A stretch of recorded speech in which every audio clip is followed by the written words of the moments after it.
issues, the IT space could be under further pressure today because there's yet another legislation that has been introduced in the US seeking to prevent IT firms in India from hiring professionals on the H-1B visa and the L-1 visas. So now if 50% employees are on H-1B visas, then you can't hire any more employees. There's still some time before this bill becomes a law, but how disruptive could this be? R. Chandrasekhar of NASSCOM and Moshe Katri, an industry expert, joins us now to talk about that. Mr. Chandrasekhar, I want to start off with you. How much will the business model of these companies, the companies in India, get impacted if this bill eventually becomes a law? First, I mean, as you said, this is a long road for the bill to actually come in. It's just been introduced in the Congress. It has not been introduced in the Senate. Passage, before the presidential election of any such bill is unlikely, and all legislation will restart from zero post-December when they have elections to Congress. So we have to really see whether anything comes out of this move. But having said that, if legislation like this comes in, it could have some impact on the companies if it happens in a very short term. But the fact is that most of the companies are, in fact, adapting and changing, partly because of the change in the nature of the business itself. And quite a few of them are moving in the direction of coming below this 50% limit. And that is because of the changes in the nature of business itself, as much as any legislation or legislative proposals. So net-net, given that this is going to take place over a long period of time, there's a counter trend in the industry, which is in any case bringing down the percentage of visa holders. The impact of this in the short run will not be there at all, and in the medium term, it would be a little quite limited. Let's get an analyst perspective as well. Moshe Katri now joins us. Moshe, hi, good morning. So of course it's going to be a long road from here, but do you think IT companies have reasons to worry now? So a couple of things. I concur with your guest.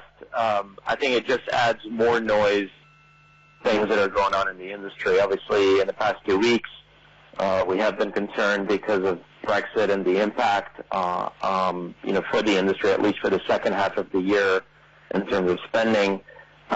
This is a very typical election season with elevated anti-outsourcing rhetoric.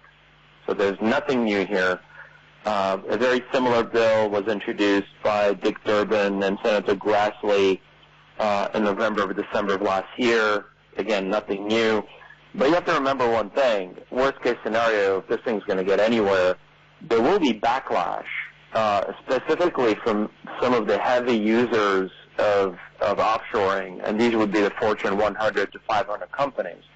This is not only going to be disruptive for the vendors, this will also be very disruptive for the people who are using these resources. So the politicians will have to think about this if they really want to go through, beyond the fact they just want to make noise and score politically. So that's what I would kind of look at this. But it does add more noise to the space, which is something that the space didn't really need. That's true. That's a very valid point. So it could be just election propaganda to prevent offshore hiring that we're seeing currently from the US. But what about people who own the Indian stocks, Moshe? Because the market as a whole has been slowing down quite a bit, and now we're heading into earnings season as well. What would your advice be? For investors, they have to focus on a couple of things. One, if these guys are familiar with the space, they will probably be used to this anti-outsourcing rhetoric, and they know exactly the fundamentals, and they know the pros and cons. So I'm assuming for them, this is probably going to be just another factor to look at. I don't think that's going to be anything major.